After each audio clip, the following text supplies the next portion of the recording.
이어도 이어도를 지키고 싶은 남자, 이어도를 사랑하는 남자. 안녕하세요, 이어도 지킴이 정종호입니다. 네. 지난 시간 3월 첫 컨텐츠로 지금은 이어도 첫 편을 내보내드렸는데 이어도에 대한 인문 지리 편에 대해서 이어도가 어떻게 생겨났고 또 어떻게 알려지고 지금은 또 그 이어도에서 어떤 기능을 하고 있는지에 대한 이어도의 A부터 Z까지를 알아보는 시간을 인문지리라는 장르로 한번 해봤습니다. 자, 오늘 함께 할 주제는요, 두 번째 주제, 바로 이어도 해양과학과 그리고 이어도 해양 환경에 대해서 알아보는 시간을 갖기 전에 우리 지난 시간에 함께 했던 인문지리 편에 대한 맥만 잠깐만 복습하는 시간을 한번 갖도록 하겠습니다. 어렵지 않아요. 이어도가 어떻게 발견이 되었는지, 네. 자, 우리 감독님. 네. 자, 깜짝 질문. 네. 기억나지 모르겠어요. 네네네. 이어도가 어떻게 발견됐는지 기억나세요? 어떤 박사님이 네. 아닌가요? 그 해양과학기지가 세워진 것까지는 기억이 나는데. 해양과학 기지까지 나왔어요. 네. 네. 어떻게 발견이 됐는지는 좀 가물가물합니다. 가물가물하죠. 네. 이래서 이야기가 참 중요한 거예요. 우리 앞에 우리 영상 감독님께서는 어떻게 생각하십니까? 이어도가 어떻게 발견됐죠? 그때? 무슨 탈락. 선박. 맞아요. 선박까지 나왔어요. 홀랐다. 정답. 정답. 예, 그 영국에 영국에 어떤 상선이 가다가 침몰을 당했는데 어떤 암초에 의해서 침몰을 당했는데 네네. 영국의 이름으로 쓰이다가 그게 뭐 또 이제 중국 쪽에서 뭐 이게 자기네 거다 우기다가 뭐 그렇게 됐다라는 게 기억이 갑자기 났어요. 야, 이 정도면은 저희가 지금은 이어도 아주 쾌거입니다. 자, 이렇게 자주는 아니더라도 뭔가 어떤 키워드를 머릿속에 인지를 해놓게 되면 뭔가 떠올렸을 때 연상이 되는 거예요. 자, 그 정확한 정답은 뭐냐면 1900년대였습니다. 아까 얘기했던 영국의 상선 소코트라호가 상해에서 이제 다시 일본에서 상해로 항해를 하고 있는데 가다가 이제 수중에 암초와 부딪히게 됩니다. 그 당시는 이 관제 시스템 기술이 없기 때문에 GPS 레이더가 아니잖아요. 지도 보고 갔단 말이에요. 해도죠. 그러니까 그 해도 보고 가다가 이제 바다의 암초에 딱 부딪혔는데 이제 거기서 이 지점에 이렇게 표시를 딱 해둔 거죠. 근데 명명할 때 이거를 최초로 발견한 배 이름을 따가지고 아까 그 배 이름이 소코트라호. 그래서 그 암초 이름이 소코트라 암초가 된 거예요. 그게 이어도가 발견된 최초의 장면입니다. 네. 이러면 끝난 거예요. 이어도의 A를 우리가 마스터한 겁니다. 네. 그 두 번째. 자, 이어도가 이 동북아 중심에 한국과 중국과 일본 가운데 있잖아요. 네. 어디와 가장 가까울까요? 한국과 그렇죠. 가장 이 이야기 흐름상 한국과 가까울 수밖에 없어요. 맞아요. 마라도를 기준으로 우리가 얘기할 수가 있는데, 자, 마라도 서남쪽으로 149km가 떨어져 있습니다. 그러니까 다른 중국과 일본에 있는 수치를 우리가 다 맵지 않더라도 중국에 있는 섬과 일본에 있는 섬에 비교해서 한국의 마라도와 가장 가깝다. 그래서 또 우리나라 영역에 포함시킬 수가 있다. 그런데 여기서 또 한 가지 문제점. 우리나라 영역과 가깝기 때문에 우리 거라고 주장을 할 수가 있지만 애매한 그거. 바로 EEG. 나 그때 EEG 물어봤잖아요. 감독님. 맞아요. 자, EEG. 오늘의 EEG 정답은? EEG는 수역 수역. 그런 느낌. 맞아요. 그런 느낌이에요. 어업을 할 수 있는 그런 구역이라는 뜻이 아니었습니까? 맞아요. 예. 느낌은 왔어요. 네. 배타적 경제 수역. 예.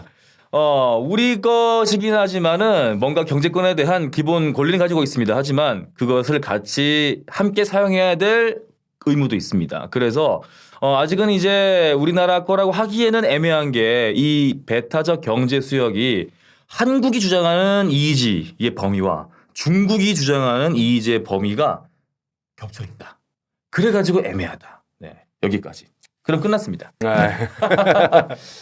자, 일단 너무 또 다시 또 지난 얘기를 또 꺼집어내게 되면 또 같은 내용만 반복하는 거니까 여기까지 좀 정리하고, 자, 오늘은 그 이어도가 어떻게 생성이 되었는가에 대해서 이야기를 좀 나눠보도록 하겠습니다.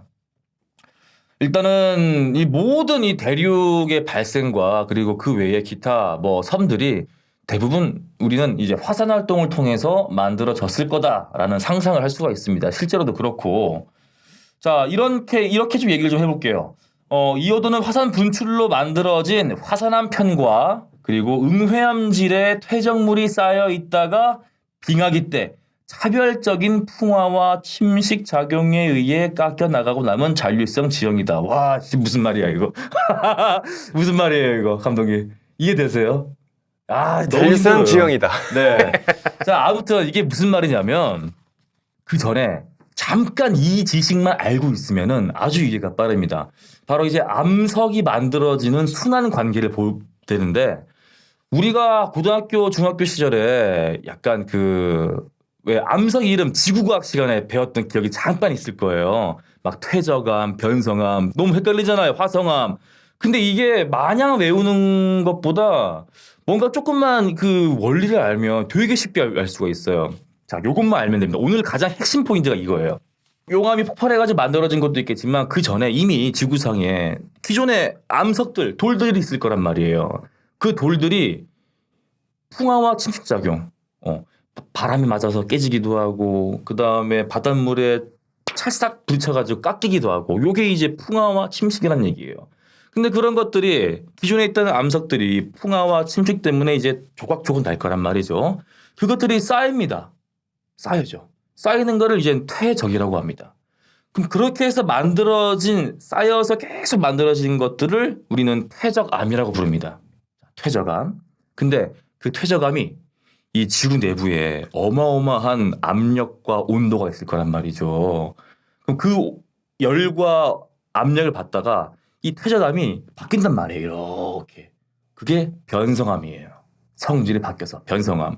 근데 이 바뀐 변성암이 또 한 번 더 조금 전보다 더 높은 열과 압력과 에너지를 받게 되면 얘가 녹아버립니다. 흐물흐물하게. 촌농처럼. 그래서 그게 지구 표면 밖으로 뻥 폭발하는 게 우리가 흔히 말하고 있는 마그마인 거예요.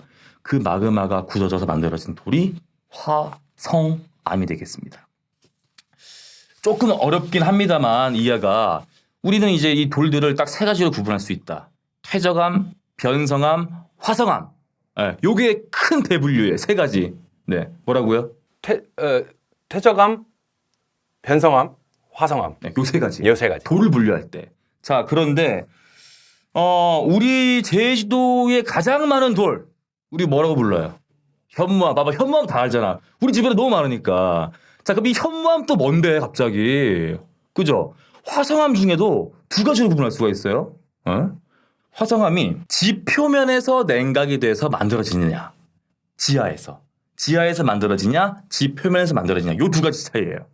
지표에서 만들어지면은 우리가 알고 있는 현무암, 그리고 지하에서 만들어지게 되면은 화강암이에요. 우리 흔히 말하는 화강암. 돌덩이들 많잖아요. 요렇게만 구분하면 됩니다. 네. 조금은 어려울 수 있겠지만 요 지식을 좀 알고 있으면 이 이어도가 어떤 건지에 대해서 조금 더 이해가 쉽다라는 거.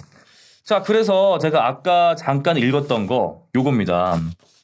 이어도가 화산 분출로 만들어진 화산암 편과 응호암질에 퇴적물이 쌓였다가 빙하기 때 차별적인 풍화와 침식 작용으로 깎여 나가고 남은 잔류성 지형이다. 자, 그러니까 밑에서 폭발을 해가지고 올라오겠죠. 바닷물 속에서 용암이 터져 나와가지고 그 안에서 쌓이는 겁니다. 쌓였어요. 그럼 무슨 암이에요? 퇴적암. 퇴적암이에요. 이어도는 그 퇴적암이 쌓여가지고 바닷물에 바람에 깎여서 만들어진 지금의 지형이다. 그게 이어도다. 네, 여기까지입니다. 어렵지 않죠? 네. 돌은 좀 어려웠는데. 네, 돌은 어려웠는데. 이어도가 무엇인지는 이제 오늘 우리가 배웠어요. 돌을 구분할 때 세 가지로 구분할 수가 있다. 우리 제주의 현무암은 화성암 중에서 지표에서 굳어진 현무암이다. 요러고. 어디 가서 이제 술자리에서 깨알 같은 지식을. 맞습니다. 네. 자, 그렇게 생성이 되어 있는 이어도입니다. 지난번에 이어도가 만들어진 시기에 대해서 잠깐 언급한 적이 있었어요. 제주도가 약 180만 년 전부터 되어 있었고, 그리고 이어도가 160만 년 전 퇴적물이다라고 연구가 나왔다가 또 최근 들어가지고 새로운 연구 결과가 발표했던 게 아니다. 이어도가 제주도 화산보다 더 오래인 224만 년 전에 화산 분출물로 생겨났다라는 최근 연구 결과가 나왔어요. 계속해서 우리 이어도에 대한 관심을 받다 보니까 뭔가 결과가 바뀌는 결론들이 많이 도출됩니다. 그 전까지는 제주도가 먼저인 줄 알았더니 알고 보니까 제주도보다 더 먼저 만들어진 이어도다. 네, 이게 이제 2021년도 기사에 나왔네요. 보니까. 네. 자, 너무 깊게 들어가면 우리 감독님이 또 지루해질 수 있기 때문에. 자, 그러면 이어도가 지금은 이제 바닷속에 암초로 자리 잡고 있었지만 옛날 아주 먼 옛날 롱타임 오고 네, 아주 그때는 어떤 모습이었을까? 네. 지금 이어도 모습을 보게 되면요. 수중 암초가 어떻게 되어 있냐면 카메라 이렇게 있으니까 쭉 가다가 쫙 올라갑니다. 쫙 내려갑니다. 마치 저의 주식시장 그래프처럼. 마음 아파 갑자기. 자, 요런 모양이에요. 그러니까 정면에서 보게 되면 이렇게 가다가 이렇게 불불 하다가 갑자기 뽕 올라옵니다. 이렇게. 그다음에 이렇게 돼 있죠. 예. 아까 요 평평한 부분이 있죠. 여기. 다 젖어지는 구가. 여기에 해양기지가 올라와 있고 그 옆에는 아까 내가 했던 거 퇴적물이 쌓여가지고 이렇게 침식이 되다 보니까 깎이는 거죠. 이 돌들이. 그러다 보니까 이렇게 올라와 있는 거예요. 이게 저의 주식 그래 차트처럼. 네. 자, 그랬는데 이거는 이제 바닷물에 잠겨 있으니까 요런 건데 옛날에 우리 마지막 아이스 에이지 빙하기 때 감독님 마지막 빙하기가 언제였을 것 같아요? 대충 몇 년 전이라고 표현했을 때. 감도 안 오는데요. 감도 안 오죠. 하도 멀어가지고. 네. 아무것도 없을 때. 감독님 어떠세요? 뭐 300만 년 전. 300만 년 전. 네. 300만 년. 아니죠. 18,000년입니다. 18,000년 전. 네. 마지막 빙하기가 18,000년 전이에요. 그러니까 뭐 상상조차 못 하겠죠. 그때는 뭐 정말 어땠을지. 네. 근데 그때 모두가 얼려 있었을 때죠. 그러다 보니까 지금보다는 해수면이 조금 낮단 말이에요. 얼음이 녹기 전이니까. 지금 바닷물은 얼음이 녹으니까 이렇게 올라온 거지. 그 전까지는 다 얼어있기 때문에 이제 바다 수면이 조금 낮아 있었다. 자, 그럼 그때는 우리 섬들이 지금은 이제 다 동떨어져 있어 보이지만은 조금 더 이제 물을 빼고 보게 되면 이 육지부와 대륙붕을 그대로 이어져 있는 거란 말이에요. 이렇게 몸통이. 지금 물이 잠겨 있으니까 섬으로 보이죠, 당연히 위에는. 근데 이제 이 육지부랑 이렇게 연결되어 있는 연장선인 거예요, 하나에. 그러면 봐봐요. 그럼 마라도에서 아까 서남쪽으로 149km였잖아요. 그러면 그 물이 없을 그 당시에 노출되었을 때 그러면 그 당시에 만약에 인류가 존재했다면 마라도에서 이어도까지 걸어야 갈 수 있겠다. 150km를. 걸어갈 수는 있겠죠. 그러니까 보일 거 아닙니까? 그럼 가다 보면 와 높은 막 석탑처럼 보일 거 아닙니까 이게. 야. 근데 아마 그때는 이 지형 자체가 이 조관대 형성이다 보니 대부분 다 뻘이었을 거예요 거기가. 우리는 재밌게 상상할 수가 있죠. 그 당시에 이어도는 이런 모양이었을 것이다.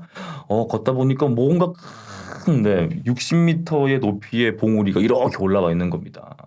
뭐 그런 재미난 상상을 한번 해봤습니다. 저만 재밌는 것 같아요.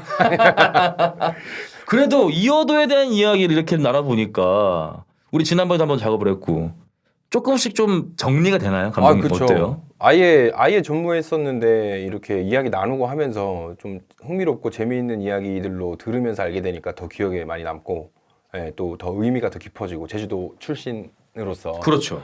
저희한테 더 의미가 깊은 그런 거니까. 제주도 출신으로서 이어도에 대한 자긍심과 자부심 갖는다는 주제는 다음 편입니다. 네. 전 다 이어놨어요. 네. 아까 제가 이제 암석의 순화에 대해서 좀 빗대어서 우리 이어도를 표현했는데 너무 깊은 얘기를 들어가게 되면 사람들이 이제 재미가 없어져요. 저희가 이제 지금은 이어도에 대한 컨텐츠를 만든 목적이 조금 더 많은 분들께 이 이어도에 대한 이야기를 쉽게 다가가기 위해서 좀 캐주얼한 분위기 속에서 하다 보니까 너무 깊은 내용 하지 않았습니다. 여기까지가 딱 좋죠. 저도 딱 좋은 것 같아요. 너무 깊어지면 원고 많아져요. 나 이거. 아마 이 정도라면은 다음 편에는 제가 더 기억을 잘 할 수 있지 않을까. 그럼요. 네. 네. 오늘 우리 아주 큰 결과물을 얻어갈 수가 있었어요. 네. 자, 아무튼 뭐 정리하자면 그래서 이어도가 어떻게 뭐 화산 지형이냐 아니냐 뭐냐라고 물어봤을 때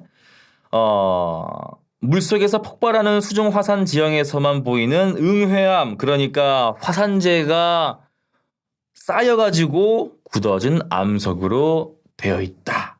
네, 이게 핵심입니다. 네, 좋습니다. 자, 그러면 또 재미난 상상을 한번 해볼 수가 있겠죠. 이호도가 혹시나 해서 뭐 더 크기가 커질 수가 있을까요? 라는 재미난 질문. 일단 정답은 가능성이 거의 없다. 이호도가 밑에서 열이 폭발을 해서 올라오는 그 한 부분에 있어서 지하 깊은 곳에 마그마 활동으로 만들어졌다면 우리가 흔히 알고 있는 하와이, 네, 하와이처럼 뭔가 단단한 안반 구조를 가진 섬으로 발전할 수 있겠지만 아까도 얘기했듯이 이어도는 퇴적 작용으로 만들어진 형성된 지형이기 때문에 그럴 일은 없다. 자, 그런데 우리 보통 이제 뉴스에서 가끔씩 나오잖아요. 하와이 아직도 막 화산 활동하고 있다라는 거. 정확히 표현하면 하와이 섬 중에 정확한 지칭은 오아우 섬이 바로 그 섬입니다. 화산 활동하고 있는 섬이. 근데 그 섬은 이 동남부에 위치하고 있는 이 킬라우에아 화산인데 마그마를 계속해서 분출하고 있기 때문에 계속해서 섬이 크기가 바뀌고 있어요. 계속해서 뿜어내고 있기 때문에 그게 또 굳어지고 하다 보니까. 그런데 이어도는 그러지 않다라는 거. 왜냐? 퇴적 작용으로 만들어진 지형물이기 때문에. 네. 그게 답니다. 네. 그래서 더 이상 이어도가 커지진 않겠지만 대신 작아질 수는 있겠죠. 왜냐? 파도에 치이고 깎이고 하다 보면 사이즈는 이 아까 올라왔던 이 기둥이 깎일 수는 있겠죠. 뭐 그런 부분 정도. 네. 자, 이어도가 위치하고 있는 지점, 우리가 한반도와 중국과 일본을 딱 그려놓고 그 가운데 그 바다 이름이 있어요. 감독님, 그 바다 이름 뭘까요? 남해. 우리한테는 남해죠. 맞아요. 근데 지도상 동중국해, 중국해라고 돼 있습니다. 중국해. 한반도를 기준으로 해서 이쪽에 중국 쪽, 그 다음에 여기 일본, 요새 큰 바다가 있잖아요. 여기를 전체를 중국해라고 합니다. 여기서 이제 잘라가지고 우리와 가까운 한국과 중국과 일본이 좀 가까이 있는 쪽을 동중국해. 우리 뉴스 보면 막 불법 업선들 들어와가지고 동중국해란 단어가 굉장히 많이 들려요. 동중국해 쪽에 이제 한중인이 좀 모여 있고요. 그리고 남중국해는 어디냐? 우리가 흔히 말하는 동남아시아 쪽. 뭐 필리핀, 베트남, 말레이시아, 대만. 그러니까 중국 본토를 가지고 조금 위냐, 조금 아래냐. 이게 기준입니다. 그래서 마라도를 기준으로 봤을 때는 이호도는 동중국해 해상에 존재해 있다. 그런데 이 동중국해를 자꾸 언급한 이유가 뭐냐면 이 동중국해에는 정말 어마어마한 수중 자원과 지하 자원이 있습니다. 그렇기 때문에 각 나라 자기네 나라 거라고 주장을 하는 거예요. 중국에서, 일본에서, 우리 당연히 한국에서 마찬가지겠죠. 해양광물 자원 보유가 얼마나 있을까라고 이제 직접적으로 땅을 파서 확인은 못하지만 추산할 수 있잖아요. 자, 이런 기사가 있습니다. 미국 윌슨 국제연구센터의 보고에 따르면요. 이 동중국해에는요. 정말 엄청난 양의 석유와 가스가 매장이 되어 있는 것으로 추정할 수가 있다. 자, 석유는 최대 100억 배럴까지 매장이 되어 있는 것으로 추정이 되어 있다. 아니네. 공이 하나 더 있어요. 1000억입니다. 네, 1000억 배럴. 우리가 배럴에 대한 개념이 좀 헷갈리겠지만 일단 숫자로만 비교해봐요. 1000억 배럴까지 매장이 되어 있는데 자, 좀 더 비교를 하기 위해서 우리 최대 산유국 어디입니까? 사우디 사우디, 그렇죠. 사우디의 우리 기름국들은 뭐 정말 기름을 물쓰듯이 쓰고 있기 때문에 정말 누가 봐도 거기가 많이 매장이 되어 있다라는 걸 알 수가 있잖아요. 거기가 어느 정도일까요? 한 뭐 5천억 배럴 뭐 이렇게. 5천억 배럴. 자, 사우디아라비아가 채굴이 가능한 석유 매장량이 2,617억 배럴밖에 안 됩니다. 자, 아까 우리 동중국해 주변에 최대 1,000억 배럴까지라고 했잖아요. 자, 그리고 그거에 비하면 정말 어마어마한 양이죠. 네, 이 사우디를 이기지 못하겠지만, 자, 근데 미국은 220배럴이에요. 220억 배럴이에요. 그러니까 미국보다는 정말 많은 양의 지하 자원이 숨겨져 있다는 얘기가 되겠습니다. 자, 그리고 이 동중국해 광물 자원 추정치를 기초로 할 때, 이거는 이호도 안에 있습니다가 아니고 동중국해 전체.